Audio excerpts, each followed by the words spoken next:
नमस्कार दोस्तों, उत्तराखंड मुक्त विश्वविद्यालय के सामुदायिक रेडियो हेलो हल्द्वानी में आपका बहुत स्वागत है। दोस्तों 91.2 मेगाहर्ट्ज की फ्रीक्वेंसी पर आप इसे सुन पाते हैं।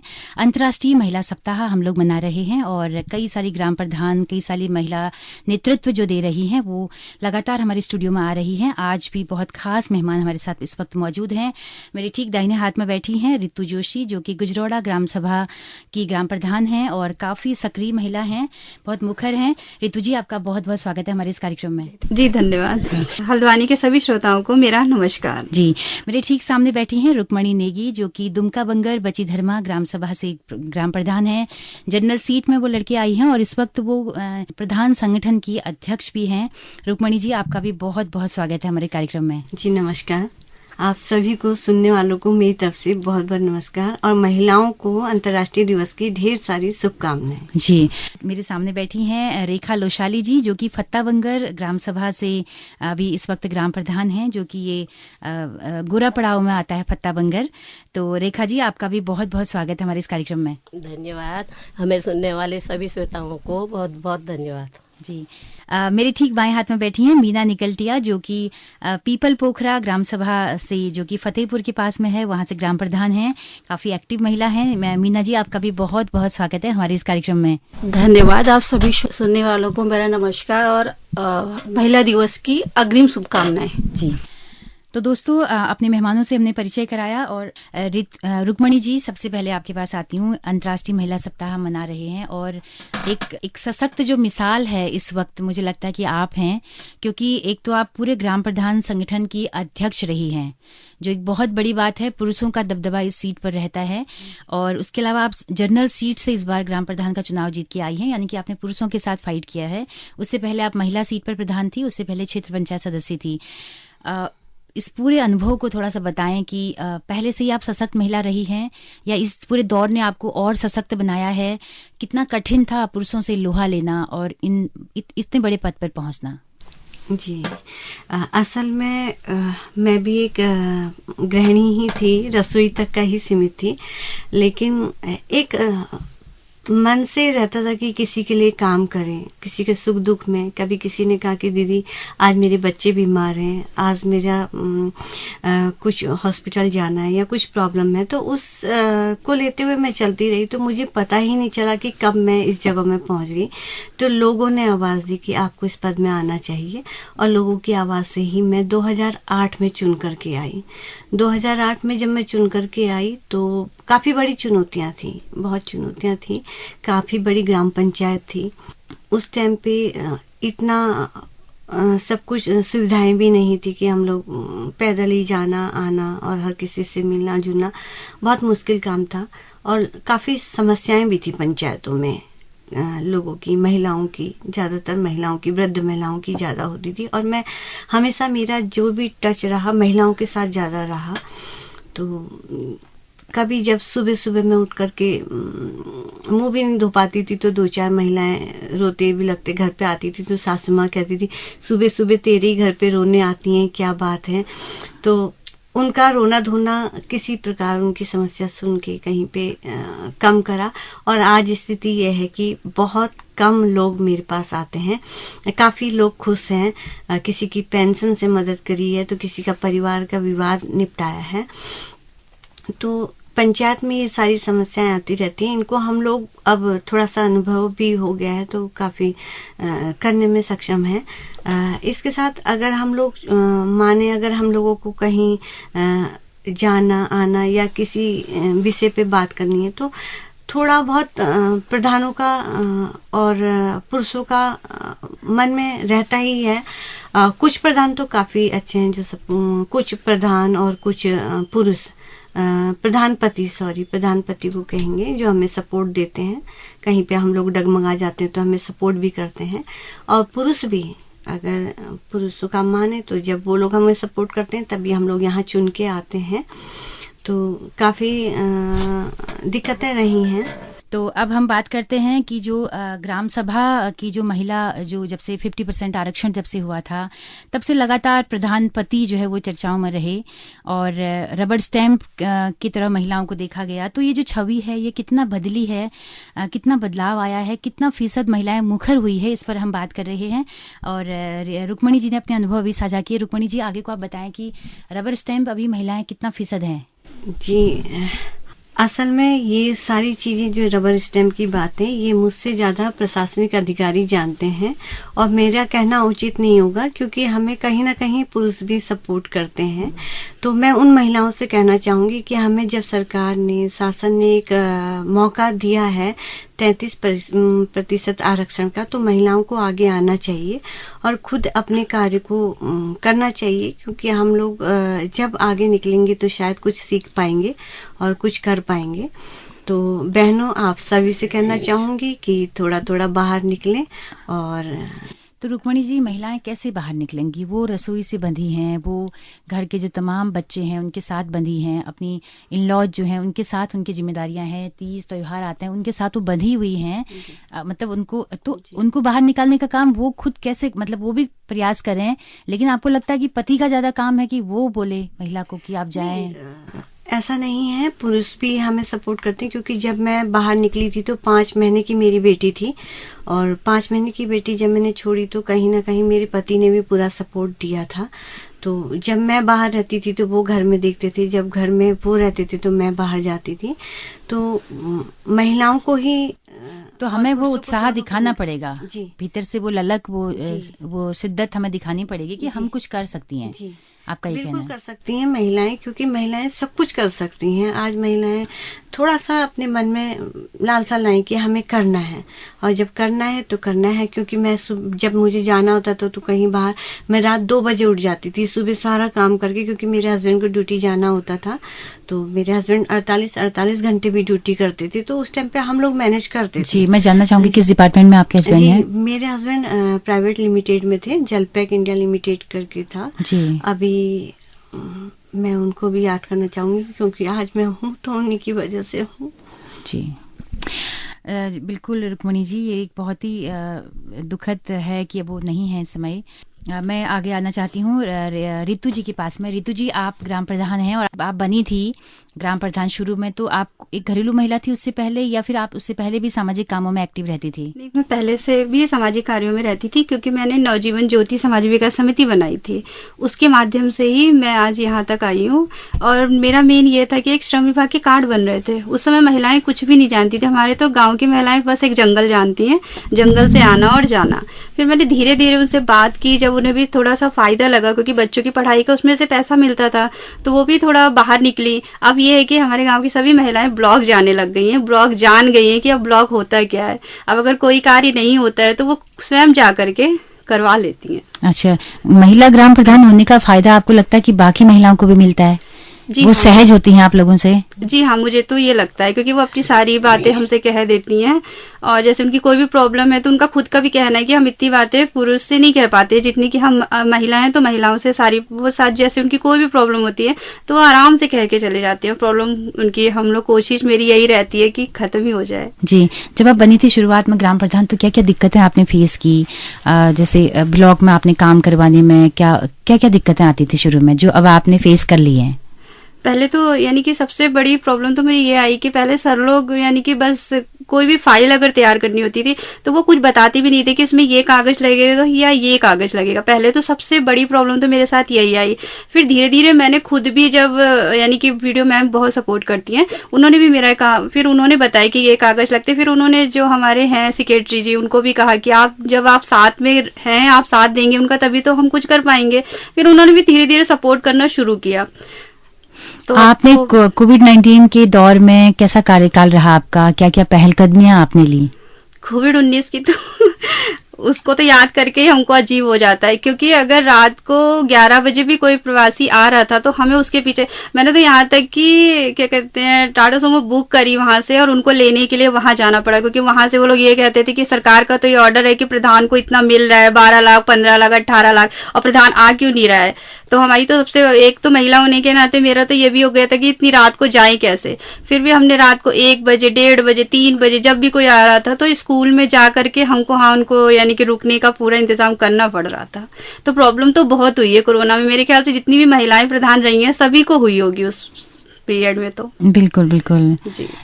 मीना निगलटिया हमारे स्टूडियो में बैठी हैं। मीना जी, आपका अनुभव कैसा रहा है? आप ग्राम प्रधान हैं इस वक्त पीपल पोखरा से। क्या क्या चुनौतियां, आपके हस्बैंड पहले इससे पहले ग्राम प्रधान थे तो उतनी दिक्कतें नहीं आई होंगी, लेकिन आप क्या एक्टिवली अभी मीटिंग्स में जाती हैं या जहां ग्राम प्रधान की जरूरत होती है, या फिर आपके हस्बैंड जाते हैं? नहीं, जाती तो मैं ही हूँ। दरअसल मेरे हस्बैंड थे तो मुझे बहुत बेनिफिट मिला। वो बाहर का फील्ड वर्क वो क्या करते थे और रिटर्न वर्क जितना भी होता था वो सब मैं कर लिया करती थी, तो दोनों मैनेज हो गए। तो मुझे ज़्यादा कुछ मतलब मुझे ज़्यादा कुछ नहीं तो शायद मुझे बिल्कुल ही प्रॉब्लम नहीं हुई, कि मुझे पहले से पता था कि कहाँ क्या कागज़ लगने हैं, क्या होना है, तो मैं जानती थी। लेकिन हाँ, कोविड काल का जहाँ तक सवाल है उस वक्त बहुत प्रॉब्लम आई वाकई में। लोगों को लगता था कि हम जैसे अपने क्वारंटीन करने को बोलते थे, टीम जाती थी तो उन्हें लगता था कि ये लोग हमें जैसे जेल में डाल रहे होंगे। कितना समझाओ, हाथ जोड़ो, फिर भी उन्हें कितनी बार तो पता है हम लोग हमें गालियाँ देते थे, और उसके बाद बार बार दिमाग में रात भर वही घूमता था, और हम लोग अगले दिन मैं सर पकड़ के बैठ जाती थी, क्योंकि सर दर्द बार बार लगता था कि वो हमें गाली दे रही तो क्यों दे रही, क्योंकि हम सिर्फ अपना भला तो नहीं करते ना, तो उनको रुकवाने के अच्छे इंतजाम नहीं हो पाते थे, मतलब नहीं होते। मतलब उन लोगों को लगता था कि हमें खुला छोड़ दिया जाए, हमें कोई ना रोके ना टोके और हमें कोई कुछ ना बोले, हम जैसा करें, घूमे फिरें, कुछ भी करें, नियम तोड़ते रहे। लेकिन ये था कि उनकी वजह से उनका पहले तो उनका परिवार इफेक्टेड होता, फिर धीरे धीरे मोहल्ला, फिर गांव। तो हमारी कोशिश ये रहती कि हम उन्हें रोकें, वो करें, पर बाकी तो सब कुछ नॉर्मल है, ऐसा कुछ नहीं है। बहुत अच्छा रहा है अनुभव। ये नहीं कह सकते कि महिला है तो ये औरत आगे क्यों आई, ये आगे बढ़ना मत। औरतें तब भी जाती थी, आज भी जाती है, मुझे तो नहीं लगा ज्यादा कुछ फर्क है। जी, आपके वहाँ अभी क्या है? आप महिलाओं को लेकर अपनी ग्राम सभा में कुछ अतिरिक्त कुछ कर रही हैं क्या? देखो, सरकार ने योजना NRLM के तहत जो औरतों को समूह से जोड़कर उन्हें आत्मनिर्भर बनाने की कोशिश की है। तो आना तो औरतों को ही आगे है, लेकिन हमारी कोशिश भी यही रहती पर्सनली कि हम जाएं, ऐसा जगह बनाएं और उनको मोटिवेट करें कि आप कुछ करो। पर बाकी तो उन पर निर्भर करता ना कि वो कुछ करना चाहती हैं या नहीं चाहती हैं। पर ये है कि ज़्यादातर मोस्टली औरतें जानवरों से ही रहती है कि हाँ दूध का काम करें और ज़्यादा बाहर न जाना पड़े, घर में ही रहकर हम लोग अपनी आजीविका चलाते रहें। हालांकि NRLM के तहत जो भी योजनाएं बोलते हैं कि वो आप घर से ही उनको शुरू कर सकते हैं। जैसे कुछ आप बताना चाहें कि उद्यमिता को लेकर, जैसे पशुपालन है, बकरी पालन है, अगर करना चाहे मछली पालन, धूप अगरबत्ती मोमबत्ती, सिलाई कढ़ाई, और ये ऋतु जी वो भी कराती थी, इनके हम मशरूम भी कर रहे हैं। तो बहुत कुछ है, ऐसा कुछ नहीं। और बड़ी बनाना, औरतें कितने सक्सेसफुली बड़ी, जैम, मुरब्बा वगैरह बना रही हैं। तो ये सब ट्रेनिंग देने के लिए आप बुलाते हैं किसी को? ट्रेनिंग अगर जैसे जो करना चाहे ना तो उन्हें अपनी ही ग्राम सभा में आकर ट्रेनिंग दी जाती है। तो सरकार इसके लिए बहुत ज्यादा कोशिश कर रही है। और RCT ऑफिस है यहाँ पर शीश महल में, तो वो औरतों को बहुत हेल्प करते हैं, वो बशर्ते औरत कुछ सीखना चाहे तो बहुत अच्छी बात है कि महिलाओं के लिए अवसर हैं, क्योंकि अलग अलग तबके की महिलाएं होती हैं ग्राम सभाओं में, बहुत ज़रूरतमंद भी होती हैं। तो उनके लिए मतलब ये धूप अगरबत्ती इस तरह का पूरा ट्रेनिंग का पूरा शेड्यूल है। तो महिलाएं उसमें बढ़ चढ़कर भागीदारी कर रही हैं क्या? ऋतु जी, आप क्या कहना चाहेंगी? मैं तो ये कहूँगी कि हमारी ग्राम सभा की जितनी भी महिलाएं सब बहुत ही अब आगे आने के लिए हैं। यानी कि अभी हमने मशरूम की ट्रेनिंग कराई थी, उसमें से 10 महिलाओं ने अपने घर में ही मशरूम का उत्पाद किया है, और उसको बेचने के लिए भी हमने ये किया है कि अब ये अच्छा हो गया कि सरस में हम अपना सामान रख सकते हैं। तो सरस के माध्यम से महिलाओं ने काफ़ी कुछ कर लिया। कुछ ने तो दालें रखी हैं, बड़ियाँ बनाई हैं। अब यानी कि अब ये कह सकती हूँ कि गुजरावाड़ा की महिलाएं जो हैं बहुत जागरूक हो गई हैं। क्या बात है, ये ग्राम प्रधान महिला होने का असर है ना। रेखा लोसाली जी, आप फत्ता बंगर गोरापड़ाव के पास में जो ग्राम सभा है वहाँ से ग्राम प्रधान है, आप पहली बार चुन के आई हैं? हाँ, मैं पहली बार चुन के आई हूँ। इससे पहले मैं उप प्रधान थी, मतलब अच्छा। उप प्रधान रही मैं। उस समय मैंने प्रधान जी के साइड में बैठ कर मतलब बहुत अनुभव लिया कि मतलब ग्राम सभाओं में क्या क्या काम होते हैं, क्या क्या करना पड़ता है। तो जब मैं अभी प्रधान के लिए खड़ी हुई तो लोग कहने लगे कि ये क्या करेगी, एक महिला है, घर जो देखेगी या अपने बच्चे को संभालेगी, इस टाइप की बातें रखी। महिलाओं ने भी रखी मतलब, लेकिन मैं उन महिलाओं से कहना चाहती हूँ कि आपकी सोच गलत थी, मेरे को मेरे पति का सपोर्ट मिला, मैं आगे आई और मैं अध्यक्ष जी को देख करके मतलब रहा कि एक दीदी जब तीसरे चौथी बार बन सकती हैं तो मैं क्यों नहीं पहली बार बन सकती हूँ। और लोगों ने मुझे सपोर्ट किया और मैं पहली बार में ही 206 वोट से आगे जीती। क्या बात और है। मतलब मैं अपने गांव में भी अभी मतलब ग्राम सभा में भी मतलब लोग मुझे बहुत पसंद करते हैं। जी। कुछ ही लोग होते हैं जैसे मतलब जैसे हम महिला दिवस मना रहे हैं और मनाते भी हैं, तो उसमें कुछ पुरुष ऐसे हैं कि नाम पे तो महिला दिवस मनाते हैं, लेकिन उन्हीं पुरुषों ने मुझे मतलब हमारी टिप्पणियाँ की। ग्राम सभा में मीटिंग में ही मतलब बेइज्जत किया इस टाइप के। मतलब मुझे बहुत बुरा लगा उस समय कि सपोर्ट करने के बजाय महिला को ऐसे बेइज्जत करते हैं। अच्छा, तो मतलब हमारे ही मतलब ग्राम सभा के कुछ लोगों ने मतलब ऐसे शब्द बोले जी, कि समाज में हर तरह के लोग हर हैं। जगह होते हाँ, हैं। वो हर हाँ, जगह होता है। तो मैंने कहा ठीक है, अगर ऐसा है तो मैं उसका भी जवाब दूंगी वक्त आने पे। लेकिन बाद में उनको एहसास हुआ कि हम गलत थे, ये सही थी। और मैं अपने ग्राम सभा में अपने कामों को खुद देखती हूँ। मैं महिलाओं से भी कहती हूँ कि कोई भी काम हो आप खुद आया करो। मतलब राशन कार्ड के फॉर्म होते हैं, जन्म मृत्यु प्रमाण पत्र, बच्चे का जन्म होता है, लोग जन्म हो गया, नामकरण भी हो जाता है, अन्नप्राशन हो जाता है, लेकिन बच्चे का बर्थ सर्टिफिकेट नहीं बना होता बनाते है। हैं जी। जब मतलब स्कूल में एडमिशन की समय जरूरत पड़ती है तब कहते हैं कि प्रधान जी आप कैसे हुआ है, क्या होगा। तो मैं ये चैनल के माध्यम से कहना चाहती हूँ लोगों से, महिलाओं से विशेषकर, कि वो कभी भी हो, बच्चा अगर पैदा होता है तो उसका टाइम से बर्थ सर्टिफिकेट बनवाइए। घर में किसी की अगर डेथ हो जाती है तो उसका मृत्यु प्रमाण पत्र बनाइए। और जैसे कि राशन कार्ड है, महिलाओं को जागरूक होना चाहिए, हमें कितना राशन मिल रहा है, क्या मिल रहा है, क्या नहीं मिल रहा है। कंट्रोल में लेने जाते हैं तो वहाँ पे कहते हैं आज इतना कम मिल रहा है, क्यों मिल रहा है कम, वो चीज़ पूछनी चाहिए। तो महिलाएं जागरूक रहेंगी तो मतलब वो अपना घर भी सही उससे चला पाएंगी। अभी कोरोना काल में ही हमको मतलब सरकार ने बहुत मदद भी करी, तो उसमें जो राशन मिला, बाहर के लोग जिनके पास राशन कार्ड नहीं थे उनको राशन भी दिया। और जिन लोगों को अगर सरकार नहीं भी दे रही थी, जैसे बाहर के थे उनके पास आधार नहीं थे अपने, तो ऐसे लोग जब हमारे पास आए तो हमने उनको राशन दिया, अपने घर से राशन दिया। कहीं पर सरकार के मतलब इस टाइप के वो होते हैं कि प्रधान भी हैं तो मतलब हमारे उनके रूल्स ऐसे होते हैं कि हम अपना बजट भी खुद अपने हाथों से खर्च नहीं कर पाते हैं, हमें उसका भी एक एक जवाब देना पड़ता है, लिखित में भी देना पड़ता है। तो मैं इस चैनल के माध्यम से कहती हूँ कुछ प्रधानों को इस तरह के भी वो देने चाहिए कि जिससे प्रधान अपने हिसाब से भी, अपने दिमाग से भी कुछ करे लोगों के लिए, विशेषकर महिलाओं के लिए। मतलब हम महिलाओं के लिए कुछ अच्छा कर सकें। एक महिला अगर महिला के लिए कुछ अच्छा वो साबित होती है तो हमें ऊपर से सरकार से मदद मिलनी चाहिए। प्रधान के हाथ में बात होनी चाहिए कि वो अपने गांव की महिलाओं के लिए कुछ करे। तो बिल्कुल बिल्कुल, कोई ऐसा मद आपका कहना है कि नहीं है अभी तक? हाँ। जी, रुक्मणी जी से विस्तार में इसमें बात करूंगी। हाँ। तो रेखा जी, आपने अपने इलाके की, आपके इलाके की कितनी महिलाएं अभी ट्रेनिंग ले रही हैं धूप अगरबत्ती? हमारे यहाँ 9 समूह है वैसे, मतलब जो हमारे यहाँ की महिलाएं हैं, मतलब हमारे यहाँ 2 राजस्व ग्राम है, तो एक फत्ता बंगर, एक हिम्मतपुर मोटा हल्दू। फत्ता बंगर में हमारी इतनी अच्छी महिलाएं हैं, जागरूक हैं, वो कोई मतलब रुई से बत्ती बनाकर बेचती हैं और सरस मार्केट में उनकी बड़ियाँ जाती हैं और ये चिप्स, पापड़, नमक तक बिक रहा है उनका आज। अच्छा, आज के टाइम पे नमक तक वो बेच रही हैं। मतलब वो कौन सा वाला नमक जो मिर्च घर के जो नमक होते बनते हैं हैं जो, उसमें किसी को पुदीना का बना रहे हैं, किसी को हरे अच्छा, धनिया का बना रहे हैं, अच्छा। और भांग भून कर भांग का बना रहे हैं, लाई पीस के लाई का बना रहे हैं। वाह। तो मतलब मुझे अच्छा लगता है कि जब हमारी ग्राम सभा की महिलाएं अच्छा कर रही हैं। अभी LED बल्ब की ट्रेनिंग ली अभी, और हमने ट्रेनिंग के लिए उनके लिए धूप बत्ती का और कराया है। मतलब कुछ न कुछ हमारी महिलाएं करती रहती हैं। अभी हमारे यहाँ इससे पहले तराई भाबर महोत्सव होता था तो इसमें हम सारी महिलाएं भाग लेती थी और हम मतलब वॉलंटियरी भी करते थे, हम खुद देखते थे, क्योंकि महिलाएं पुरुष से वो हो जाती थी तो इसलिए महिलाओं को ही हम आगे रखते थे। तो बहुत अच्छा वो करते थे। लेकिन मुझे खुशी है कि मैं एक महिला प्रधान बन के आई। मैं वो महिलाओं से इसके माध्यम से कहना चाहती हूँ, आप अपने मन में ये मत वो रखिए कि हमें कोई सपोर्ट करे नहीं या लोग क्या कहेंगे।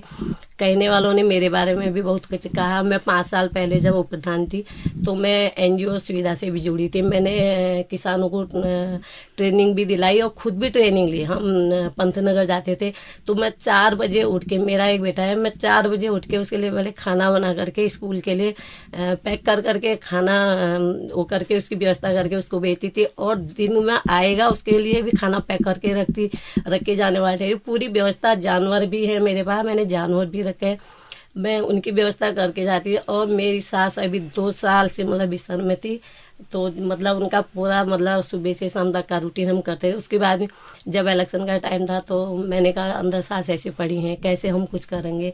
तो मेरे पति ने कहा कि ईजा, तो अगर इलेक्शन नहीं भी लड़ोगी तुम तब भी ईजा कि हमको इतना ही करना है, और अगर तुम इलेक्शन लड़ोगी तो भी हमको उतना ही करना है। लेकिन मुझे कुछ ताकत मेरी सास से मिली, क्योंकि मैं जब पिताजी के घर में रही तो मेरे पिताजी ने मुझे बेटी नहीं समझा, बेटी की जगह मुझे बेटा ही समझा। मतलब बेटी क्या होती है मैंने ससुराल में ही समझा। क्या बात है, बिल्कुल। मेरी सास ने मुझे बहुत सपोर्ट किया, और मेरी सास ने ये भी कहा मैं तो क्या है 1 साल बचूंगी, 2 साल बचूंगी, तेरा कार्यकाल तो 5 साल का होगा और अच्छा भी रहेगा, तू उठ और इलेक्शन लड़। और मैं जीत के भी आई तो बहुत खुश हुई। आज उनका ही आशीर्वाद हमको आगे बढ़ने की मतलब प्रेरणा देता है जी। और यही वजह है कि आपने उनके लिए बरसी जैसा कठिन जो है वो व्रत लिया हुआ है। पूरा अपनी तरफ से मतलब बरसी करती हूँ मैं। मुझे एक मतलब अपनी माँ से बढ़कर माँ मिली, बिल्कुल, मतलब सास न सोच कर समझ कर एक माँ मिली मुझे। बिल्कुल, ये प्रेम स्नेह देखकर ये भी हम इस बात को भी नकार सकते हैं कि जो कहा जाता है कि सास और बहू जो है वो एक दूसरे के विरोधी हैं, दुश्मन होते हैं सास बहू, क्योंकि प्रेम दोनों जगह से अगर मिले तो रिश्ते आगे को अच्छे बढ़ते हैं। बिल्कुल। मैं आपके पास फिर आऊंगी। रुक्मणी जी, आप थोड़ा सा बताएं कि जब ग्राम प्रधान संगठन की अध्यक्ष आप बनी, कितनी फाइट थी उस पद पे और कैसे आपने साहस जुटाया और कितना आपको सपोर्ट मिला? महिलाओं की तरफ से तो मिला ही होगा, पुरुषों की तरफ से कितना सपोर्ट मिला? जी, मैं हल्द्वानी ब्लॉक के सभी प्रधानों का पहले तो धन्यवाद कहना चाहूँगी चैनल के माध्यम से, और विशेष तौर पे प्रधान पतियों का, जो कि आज के टाइम पे पुरुषों के मन में इतनी हीन भावना रहती है महिलाओं को आगे बढ़ाने में। तो उन्हीं में से कुछ प्रधान ऐसे थे जिन्होंने एक चेहरा, मुझे पता भी नहीं था कि मुझे चुनाव अध्यक्ष का लड़ाया जाएगा, और उन्होंने पीछे कि हाँ दीदी तीसरी बार आई है चुन के, तो इसका हक बनता है, इसका राइट है और इसको बनाना चाहिए। तो उन लोगों ने ही तैयारी करी, जिसमें पूर्व प्रधान हमारे कुंदन सिंह बोरा जी का मैं उससे धन्यवाद कहना चाहूंगी, क्योंकि ऐसे पुरुषों को भी जरूर याद करना चाहिए, उनका नाम लेना चाहिए जो महिलाओं को आगे बढ़ाते हैं, और उनकी पूरी टीम का।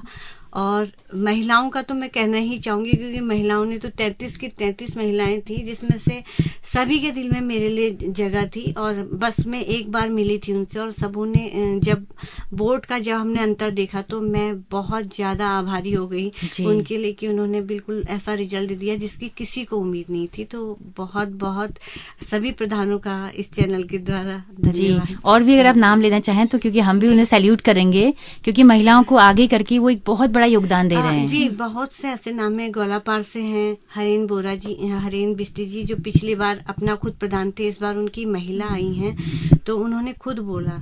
ऐसे कुंदन बोरा जी की भी मिसेज हैं, वो तीसरी बार के हैं। और त्रिलोक नोला जी हैं, निगलटिया जी के हस्बैंड हैं। जी जी जी। रेखा जी से मेरा ज़्यादा परिचय नहीं था, लेकिन इनके हस्बैंड मेरे हस्बैंड के साथ जॉब करते थे, तो इन्होंने भी कहीं से सुना। रीतू जी से तो मुलाकात ही नहीं चैनल इलेक्शन टाइम पे, और लेकिन इन्होंने मुझे सपोर्ट किया। जी जी जी। तो सभी काफी लोग ऐसे हैं, मैं पूरे हल्द्वानी ब्लॉक का धन्यवाद कहना चाहूंगी कि उन्होंने एक महिला को वो सम्मान दिया जिसकी मुझे नहीं लगता मैं काबिल थी। जी। तो नहीं, बिल्कुल, आप 2 बार लोगों ने आपको उठाया है। जी, हाँ, तो डेफिनेटली जब काबिल थे तभी उन्होंने सपोर्ट किया। तो उसके बाद क्या चुनौती आपके सामने थी कि अब अध्यक्ष बन गई हैं, क्या, क्योंकि 2 साल पहले रह चुकी थी, तो आपको आइडिया था कि क्या करना है, क्या मुद्दे आपके सामने थे, और खासकर महिला प्रधानों को आपसे बड़ी अपेक्षा थी कि अब हमारी महिला अध्यक्ष आई हैं, तो कुछ तो क्या आपने सोचा कि क्या कुछ नया करना महिलाओं के लिए? हाँ जी, जैसे कि रितु जी ने बताया कि हम लोग आते हैं तो हमें सच में जो शुरू के स्टार्टिंग के जो टाइम होता है उस टाइम पे हर विभाग हम लोग को थोड़ा सा कोऑपरेट नहीं करता है, ये एकदम सत्य है। बिल्कुल कि हमें अगर इस रास्ते जाना है तो उस रास्ते जाना है, कभी भी हमें सपोर्ट नहीं किया। हाँ, महिला अगर रहती है, जैसे हमारी खंड विकास अधिकारी निर्मला जोशी जी हैं, उनको मैं लगातार 3 वर्षों से देख रही हैं, तो काफ़ी कोऑपरेट करती हैं, सपोर्ट करती हैं। महिलाओं के साथ चुनौतियां रहती हैं। पुरुष लोगों से मैं यही कहना चाहूँगी, जितने भी हमारे प्रशासनिक अधिकारी हैं, कि महिलाओं को सपोर्ट करें, नई दिशा दें, और उनको कहीं पे भी अगर उनको थोड़ा सा अनुभव नहीं है तो उसमें सपोर्ट करना भी चाहिए उनको। तो स्टार्टिंग में महिलाओं के साथ क्या, नए प्रधान के साथ, सभी के साथ दिक्कतें आई, तो इशू बने काफ़ी, विपक्ष ने भी बनाए और उसने भी। मैं थोड़ा सा धैर्य रख करके सोच करके काम करने वाली विचारों की हूँ, तो मैं बहुत सोचती हूँ, समझती हूँ। पहले हम चाहते हैं कि किसी के खिलाफ एकदम ही मुद्दा ना बने, उसको समझाया जाए कि आप यहाँ पे गलत हो और आपने ऐसे प्रधानों को सपोर्ट करना है, तो शायद उसका सही रिजल्ट आता होगा। अभी कुछ ही जगहों में थोड़ी बहुत दिक्कतें हैं, अभी काम लगभग हो ही रहे हैं। कुछ ग्राम पंचायत अधिकारी, ग्राम विकास अधिकारियों में थोड़ा सा प्रॉब्लम में आई थी, जिसमें मैं शायद रेखा जी के यहाँ भी कुछ दिक्कतें थी, रितु जी के यहाँ भी, पंचायत आपके यहाँ ग्राम विकास से थी, आपके यहाँ ग्राम पंचायत से थी। तो मैंने बीडीओ मैडम के माध्यम से और हमारे एडीओ पंचायत हैं भूपेंद्र कुमार आर्य जी, उनके माध्यम से ग्राम पंचायत अधिकारी तक का बात पहुँचाने की कोशिश करी कि आप प्रधानों को सपोर्ट करें, क्योंकि वो नए नए आए हैं और हमें, जब हम नए आते हैं तो हमें गांव की ABCD पता नहीं होती कि हमें क्या करना है, कैसे करना है। वैसे हम लोग सामाजिक कार्य तो करते रहते हैं जो रिटर्न में है, और जो हम लोगों को सरकार धनराशि देती है उसको कैसे खर्च करना है, वो कहाँ कहाँ खर्च होगी, तो उसको खर्च करने में भी सहयोग विभागीय अधिकारियों द्वारा महिलाओं को मिलना चाहिए, ताकि वो समय पे काम करें और अच्छा काम करें। महिलाएं, वैसे आप देखेंगी तो महिलाएं बहुत साफ सुथरी छवि की होती है और अच्छा कार्य करती हैं, और वो गलत चीज़ों से डरती भी हैं। तो मैंने जितना भी देखा है कि महिलाएं जिस पंचायत से चुन करके आई हैं, तो उनका रिजल्ट अच्छा ही रहा है। जी, राजनीति जिससे महिलाओं को हमेशा दूर किया गया, और जैसे अगर कोई आई भी तो उनको कमेंट किए गए, मतलब कि बड़ी नेता बनी है, और राजनीति शब्द भी अपने आप में इतना अशुद्ध हो चुका है एक तरह से कि साम दाम दंड भेद, सब ये सब छल प्रपंच जितने होते हैं सब राजनीति के नाम पे दर्ज हैं। जबकि पहले से हम देखते थे कि समाज सेवा पर्याय हुआ करती थी राजनीति का, जो भी राजनीतिज्ञ पुराने रहे हैं वो समाज सेवी हुआ करते थे। तो आज आपको लगता है कि महिलाएं अगर राजनीति में बढ़ चढ़ कर आएंगी तो राजनीति भी एक साफ सुथरी होगी? जी बिल्कुल, बिल्कुल होंगी, लेकिन महिलाओं को निकलना तो पड़ेगा ही बाहर। आज हम देखते हैं, हम महिलाओं को प्रेरित करते हैं, तो उसमें से कुछ महिलाएं तो काफ़ी एक्टिव हैं, वो बाहर आने की कोशिश करती हैं, कैसे समय निकालती हैं, कैसे एडजस्ट करती हैं। तो जो महिलाएं समय रहते एडजस्ट कर लेंगी तो वो समय के साथ आगे बढ़ेंगी। और कुछ लोग ऐसे हैं कि महिलाएं नहीं समय ही नहीं निकाल पा रही हैं, कुछ ना कुछ बहाने। तो उनसे मैं इस चैनल के माध्यम से कहना चाहूँगी कि आप लोग अपनी मानसिकता को बदलें, समय के साथ आगे आएँ। जब महिलाएं आगे आएंगी तब देश आगे बढ़ेगा। जी, पंचायत लेवल पर तो 50% आरक्षण हो गया है। अब जैसे आप ग्राम प्रधान अध्यक्ष हैं, कल के दिन अगर आप बड़े पदों पे चुनाव लड़ना चाहें, MLA बनना चाहें, MP बनना चाहें, तो आपको लगता है कि महिलाओं के लिए वहाँ पर थोड़ा सुलभ अवसर हैं, या आरक्षण आपको लगता है कि वहाँ भी 50% होना चाहिए? देखिए, पहले तो मैं MP MLA तक का जाऊंगी ही नहीं, क्योंकि वहाँ पे मुझे नहीं लगता मेरी सोच, मैं पंचायत में ही खुश हूँ और पंचायत के लोगों से भी खुश हूँ। मुझे जब दिखता है कि चुनाव में बहुत, मैं अगल बगल की पंचायतों को देखती हूँ तो मैं बहुत घबरा जाती हूँ कि क्या हो रहा है, कैसा समय आ गया। लेकिन मैं इस चैनल से अपने पंचायत के लोगों का भी आभार व्यक्त करना चाहूँगी कि मेरा जब भी 2008 से ग्राफ बढ़ता ही गया है, तो मैं उनसे दूर नहीं होना चाहूँगी, पंचायत में ही रहना चाहूँगी। हाँ, विधायक और MP MLA की बात आप कह रहे हैं, तो महिलाओं को आगे लाना चाहिए।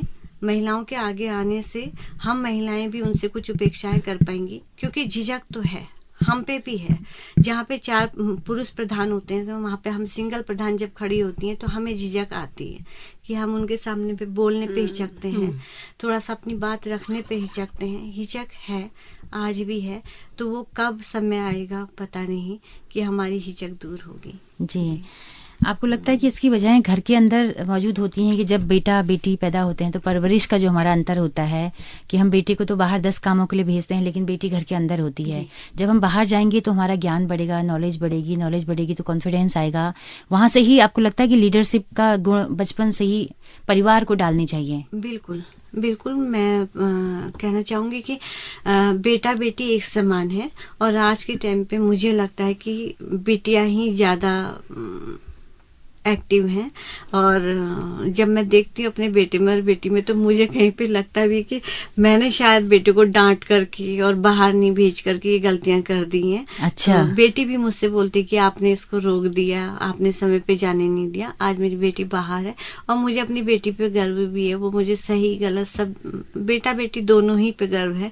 वो मुझे सही गलत सबका ज्ञान देते हैं। तो मुझे दोनों के उसमें बेटी का थोड़ा सा माइंड अप लगता है। अच्छा। तो काफी एक्टिव लगती हैं, ज्यादा मुखर लगती हैं। हाँ जी, ऐसा समय आएगा तो बेटियां शायद देश को एक न एक दिन जरूर चलाएंगी, और वो हम ही लोगों से होगा जब हम महिलाएं बेटियों को आगे जाने की बात रखेंगे, बेटियों को आगे भेजेंगे। बिल्कुल। रितु जी, जब आपकी अध्यक्ष ग्राम प्रधान संगठन की अध्यक्ष जब आपकी महिला बनी थी तो कितना अंदर से आपको मतलब एक उत्साह था, खुशी थी कि चलिए दुख सुख भी साझा करेंगे, बहुत अच्छा हुआ, ऐसा कुछ फीलिंग आई आपको?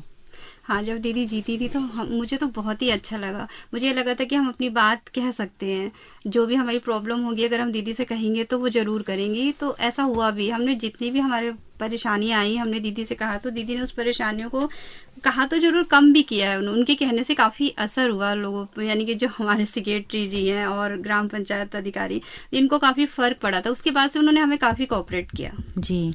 अच्छा, हम देखते हैं कि पूरा समाज में जो हमारी बेटियों के साथ जो हिंसा हो रही है, आप लोग बिल्कुल लेमैन स्तर पर काम करते हैं। मैं देखती हूँ कि एमएलए एमपी की जिनकी बात हो रही है अभी, तो वहाँ जो महिलाएं हम देखते हैं पार्टियों में इतनी भगदड़ है।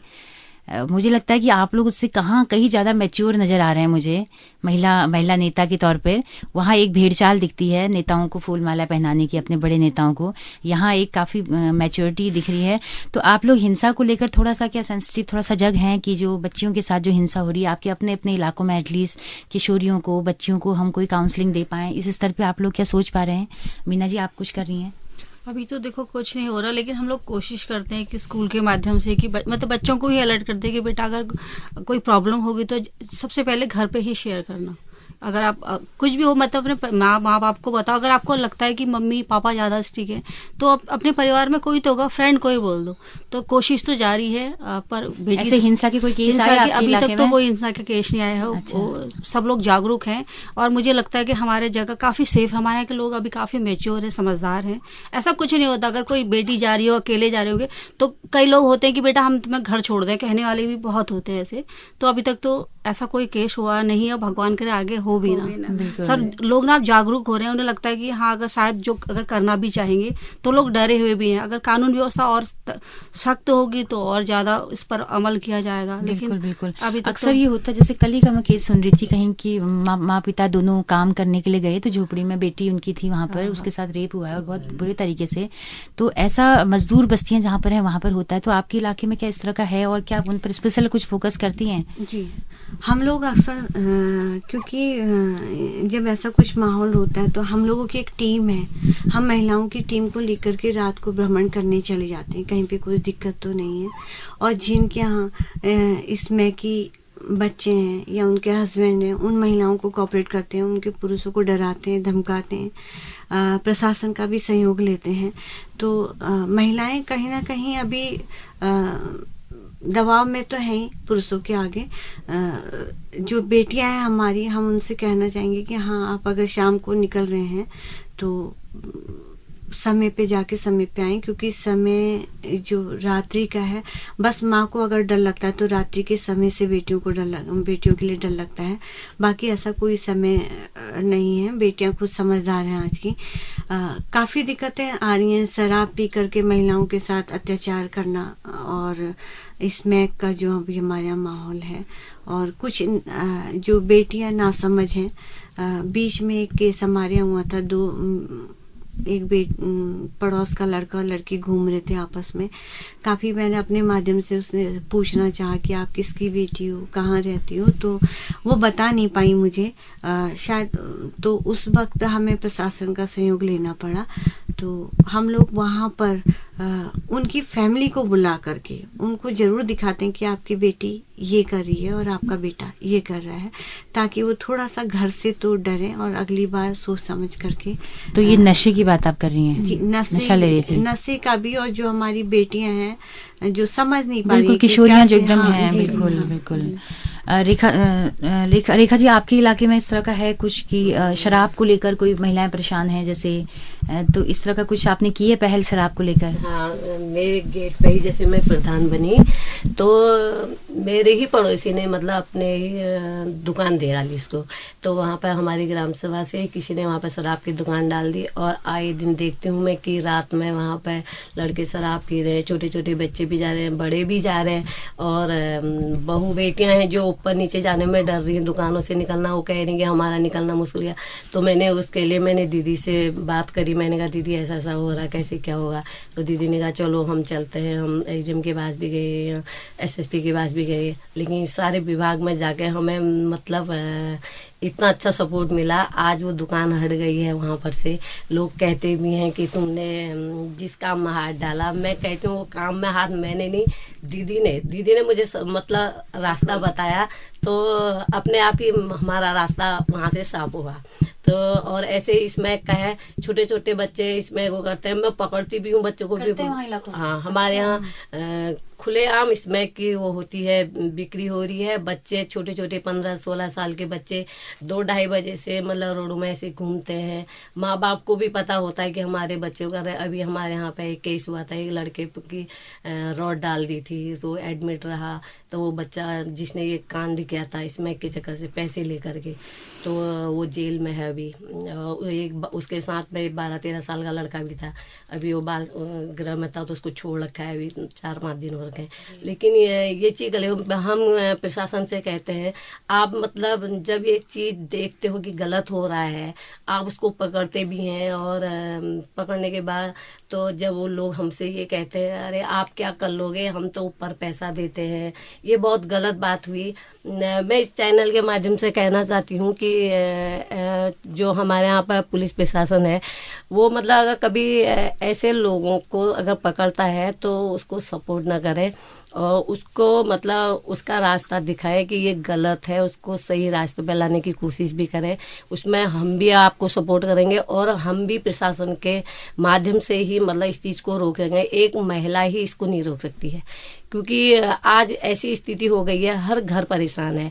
अभी हमारे यहाँ हमारे क्षेत्र में पानी की मोटरें बिक गई, ऐसी पैनल लोगों ने घरों से निकाल करके वो बेच दिए, बाहर पड़े हुए बर्तन बेच दे रहे हैं, और तो गैस चूल्हा ये तक बेच दिया है। तो ये इसमें की वजह से हम प्रशासन से कहते हैं ये बहुत गलत हो रहा है, इसको आप लोगों को सपोर्ट ना करें। इसमें मतलब जो पदाधिकारी अगर कहते हैं तो उनको अपना सहयोग करें। हाँ, मैं तो ये कहना चाह रही हूँ, क्योंकि छोटे छोटे बच्चे बहुत बिगड़ रहे हैं, जिससे उनका स्वास्थ्य भी खराब हो रहा है, और शिक्षा तो दूर की बात रही, शिक्षा से तो दूर ही है खैर। और अगर शिक्षा अच्छी मिली होती तो आज इस तरह वो मतलब बर्बाद नहीं होते। ये बात है। रुक्मणी जी, क्या कोई योजना है आपकी स्मैक, नशा, शराब, इसके खिलाफ कुछ संयुक्त रूप से? क्योंकि अभी आपके पास बहुत बड़ी पावर है, आप पूरे प्रधान संगठन के अध्यक्ष हैं, बहुत उम्मीद के साथ इतनी सारी महिलाएं आपके साथ खड़ी हैं, तो मुझे लगता है कुछ यूनिक आपको पहल करनी चाहिए, खासकर बेटियों की शिक्षा को लेकर, कि हम ग्राम सभा स्तर पर एक लाइब्रेरी एटलीस्ट वहाँ पर बना पाएँ कि पढ़ने लिखने का माहौल हो, पत्रिकाएं वहाँ पर आएँ, महिला मैगजीन इतनी सारी आती हैं वो वहाँ पर आएँ, और नशा इन सब के खिलाफ भी कुछ अभियान हो शुरू। जी हाँ, किशोरियों के लिए तो मैं कहना चाहूँगी कि किशोरियाँ आज के टाइम पे थोड़ा समझदार हैं, लेकिन जो हमारे युवा बिगड़ रहे हैं, जो यूथ हमारा 15 से 18 ईयर के जो बच्चे हैं वो वास्तव में बहुत ज़्यादा गलत दिशा में जा रहे हैं। तो उनके लिए सरकार द्वारा सख्त कार्रवाई होनी चाहिए और सख्त कदम उठाने चाहिए। अगर हमारे देश में बच्चे ही सुरक्षित नहीं रहेंगे तो हमारा देश भी सुरक्षित नहीं रहेगा। हम देखते थे कि पहले कुमाऊं से फोर्स में ज़्यादा बच्चा जाता था। आज मुझे नहीं लगता कि युवाएं जो हमारे हैं वो भाग रहे हैं तो थोड़े से में ही हाफ जा रहे हैं, क्योंकि उसका सही जो मुझे लगता है कि नशा ही शायद एक कारण होगा। अच्छा, नर्सरी की आपने बात करी, पुस्तिका की, लाइब्रेरी की। लाइब्रेरी के लिए जिन पंचायतों में जगह है, कुछ पंचायतें ऐसी की जिनके पास पंचायत भवन ही नहीं है, सामुदायिक भवन ही नहीं है, तो वो पंचायत तो खुद ही अभी खस्ता हालत में है। तो मैं अभी नेक्स्ट वेडनेसडे को दिन, बुधवार के दिन डीएम साहब से भी मिली थी। मैंने उनसे आग्रह किया था कि जिन पंचायतों में सामुदायिक भवन नहीं है, बाल विकास के लिए, आंगनबाड़ी के लिए भवन नहीं है और पंचायत घर नहीं है, तो उनके लिए आप वर्ग 4 की ज़मीन या सरकारी बंजर भूमि की ज़मीन उपलब्ध कराएं, ताकि वो लोग जो सभा करें तो उनके लिए बैठने के लिए तो जगह हो। रही लाइब्रेरी की बात, लाइब्रेरी तभी उसके लिए जिन पंचायतों में जगह है, जैसे रेखा जी के यहाँ जगह है, पंचायत घर है, तो आप लोग अपनी योजना में खुली बैठक में रख सकते हैं, उसमें बना सकते हैं उसको। लेकिन उसके लिए वही रहेगा कि जगह आप कैसे, क्योंकि जब तक हम पढ़ेंगे लिखेंगे नहीं है ना, वो माहौल नहीं देंगे, अच्छी पत्रिकाएं नहीं पढ़ेंगे, नॉलेज अपडेट नहीं होगा। मुझे लगता है कि ये सब पहल होनी चाहिए। जी हाँ जी, पंचायत अपने आप में एक सचिवालय है और वो सचिवालय तभी चल पाएगा जहाँ पे पंचायत भवन होंगे और जहाँ पे व्यवस्था होंगी। व्यवस्था जैसे आपके वहाँ की महिलाएं अगर कोई कोर्स करना चाहती हैं, अपडेट और होना चाहती हैं, तो हमारे उत्तराखंड मुक्त विश्वविद्यालय में भी कई सारे वोकेशनल व्यावसायिक शिक्षा से संबंधित कोर्स हैं, तो आप यहाँ से भी उन्हें सुझाव दे सकती हैं। इसके अलावा बाहर से भी मुझे लगता है कि पढ़ने लिखने की एक संस्कृति भी पैदा हो ग्राम सभाओं में। कोई लड़कियां जैसे शादी के बाद पढ़ाई छूट गई, अब उसने बीए किया हुआ है लेकिन आगे कुछ नहीं किया, तो उनको भी हम प्रोत्साहित करें कि वो पढ़ें। जी नहीं, समय तो बदला है। मैं अपने आप पे लूंगी कि अभी मैं रेखा जी से बात भी करती कि मेरा बेटा बेटी दोनों कहते हैं कि मेरी 12th से पढ़ाई खत्म हो गई थी। 12th भी मैंने शादी के बाद की, 92 में मैंने 12th किया था। उसके बाद फिर गृहस्थी में रह गई, गृहस्थी के बाद फिर समाज के लिए थोड़ा सा समय निकाला। तो मेरा बेटा बेटी दोनों ही कहते कि मम्मी आपके तो इतने नज़दीक में विद्यालय है, आप जाओ और पॉलिटिक्स से कुछ पढ़ो। तो मैं खुद ही अपने आप को अभी तो हम आपको थोड़ा सा उत्साहित और मोटिवेट करते हैं कि आप लोग यहाँ दाखिला लें, और जिन्होंने इंटर से छोड़ दिया, जिन्होंने बीए से छोड़ दिया, वो जरूर पढ़ें, क्योंकि जब हम नई किताबें पढ़ते हैं, नया विचार जानते हैं, नया दर्शन जानते हैं, भले ही राजनीति विज्ञान पढ़ें, समाजशास्त्र सबको पढ़ना चाहिए। पूरे समाज का अगर हमें एनालिसिस करना है अपने अनुभवों के आधार पर तो हम कर ही रहे हैं, लेकिन फिर भी जो हमारे दार्शनिकों ने जिस तरह से किया है उसे भी हमें पढ़ना चाहिए। विमेन स्टडी करके कोर्स है, महिला अध्ययन, जो पूरा फेमिनिज्म की थ्योरी जिसमें पढ़ाई जाती है कि महिलाओं ने कैसे कैसे आंदोलन किया और आज हम उनकी बदौलत हम इस स्टूडियो तक हैं, तो उनका भी इतिहास है, वो भी पढ़ा जा सकता है। तो मुझे उम्मीद है कि ये सब भी आप करेंगे। तो चलते चलते कुछ और संदेश आप देना चाहें इस बार के महिला दिवस के मौके पर, प्रधानों की तरफ से क्या संदेश है यहाँ की जनता के लिए, हल्द्वानी की? मीना जी, आपका क्या संदेश दूं? आज तो सभी लोग समझदार हो गए, बस यही कि आगे बढ़िए। अगर आपको जीवन में कुछ करना है, आत्मनिर्भर बनना है, तो आगे आओ, सरकार की योजनाओं का फायदा उठाओ और हमारे साथ चलो। जहाँ अगर तुम्हें प्रॉब्लम है तो हम तुम्हारे साथ हैं, बस यही। जी रितु जी, आप क्या कहेंगी? मैं सबसे पहले महिला दिवस की बधाई देती हूँ सभी महिलाओं को, और मैं ये कहना चाहूँगी अगर महिलाएं कुछ करना चाहती हैं तो सबसे पहले उनके अंदर इच्छा होनी चाहिए। अगर उनके अंदर इच्छा है तभी वो कुछ कर पाएंगे। जैसे हमारी कुछ प्रधान महिलाएं हैं, वो शायद खुद ही नहीं बाहर आती हैं। अगर वो खुद बाहर आएंगी तो जब हमारी मीटिंग होती है तो हम सिर्फ 4-5 महिलाएं रहती हैं, बाकी सारे पुरुष रहते हैं। तो मैं उनसे भी ये कहना चाहूँगी कि वो भी जब वो बाहर आएंगी तभी वो कुछ सीखेंगी, और मेन तो जीवन में सीखना ही है, बिना सीखे तो कोई आगे बढ़ नहीं सकता। तो मैं सभी को यही कहना चाहूंगी कि बाहर निकलिए, कुछ करिए, तभी जब बेटियों को बचाना, बेटियों को कुछ करना हम तभी कर पाएंगे जब हम खुद उसमें सक्षम होंगे। जब हम खुद ही सक्षम नहीं होंगे तो हम किसी को क्या राय देंगे या क्या कहेंगे। तो सभी से यही कहना है कि बाहर आइए, बाहर निकलिए, कुछ सीखिए और लोगों को सिखाइए। जी रेखा जी, आप क्या कहेंगी? महिलाओं के लिए क्या संदेश है आपका? मैं महिलाओं से कहना चाहती हूँ इस चैनल के माध्यम से कि वो खुलकर बाहर आएं, अपनी समस्या भी रखें और जो अच्छी से अच्छी महिलाएं बाहर निकल रही हैं उनके साथ रहिए, न कि बैठ करके एक दूसरे की बुराइयां करें, इसमें समय न गवाएं। जिंदगी काफ़ी लंबी है, हमने अपना घर परिवार सब संभालना है, बच्चों का भविष्य देखना है। जब हम इस लायक होंगे तभी हम बच्चों को भी संभालेंगे, तभी हम अपनी बेटियों को भी आगे बढ़ा पाएंगे। महिला दिवस की बहुत बहुत बधाई। रुक्मणी जी, अंत में आप चलते चलते क्या संदेश देंगी इस बार के महिला दिवस की?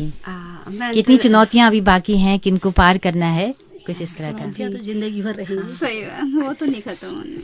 सबसे पहले मैं अंतर्राष्ट्रीय दिवस की महिलाओं को, पूरे भारतवर्ष की महिलाओं को बहुत बहुत शुभकामनाएं देना चाहूँगी और कहना चाहूँगी अब समय आ गया है, महिलाएं आत्मनिर्भर बने, आगे आएं और जागरूक हों, और अपने परिवार को तभी वो सुरक्षित रख पाएंगी जब वो खुद जागरूक होंगी। तो महिलाओं से मैं इस चैनल के माध्यम से आग्रह करना चाहूँगी कि आप लोग आगे आएँ, सही डिसीजन लें, अपने हस्बैंड का भी सपोर्ट करें, अपने हस्बैंड के काम धंधे में भी। अगर हस्बैंड अपने आय के साधनों में लगे तो आप घर की कुछ कामों को कम करें।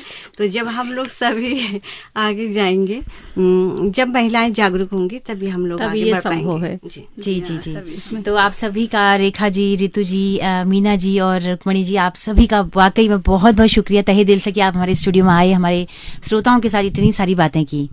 थैंक यू, धन्यवाद आप सभी का। तो दोस्तों, अभी आप सुन रहे थे कार्यक्रम आधी आबादी की आवाज और अंतर्राष्ट्रीय महिला सप्ताह पर ग्राम प्रधान संगठन की अध्यक्ष हमारे साथ थी रुक्मणी नेगी, रितु जोशी हमारे साथ में थी और मीना निगल्टिया हमारे साथ थी और रेखा लोशाली। तो बहुत सारी बहुत मैच्योर और बहुत मुखर महिलाओं को आपने सुना। आपको लग रहा होगा कि सारी प्रधान इसी तरह की हैं, लेकिन ये एक सच्चाई है कड़वी कि ये 10% महिलाएं ही हैं जो जनरल सीट पर लड़कर भी आती हैं और जो मुखर भी हैं, सारी मीटिंग्स में रहती हैं। बाकी सब जगह अभी भी प्रधान पतियों का ही दबदबा है। तो एक बड़ी चुनौती आज के दिन में यही है कि हर महिला को एटलीस्ट उसकी कुर्सी तक पहुंचाया जाए, उस मीटिंग तक पहुंचाया जाए। इसके लिए भले ही आप लोगों को कुछ करना पड़े, सरकार को करना पड़े, ये कोशिशें करनी होंगी। तो दोस्तों, अगर आपको ये कार्यक्रम पसंद आया हो तो अपना फीडबैक हमें जरूर दीजिएगा। हमारा यूट्यूब चैनल है, हमारा फेसबुक पेज है और इसी के साथ अपनी रेडियो मित्र सुनीता भास्कर को दीजिए इजाजत। नमस्कार।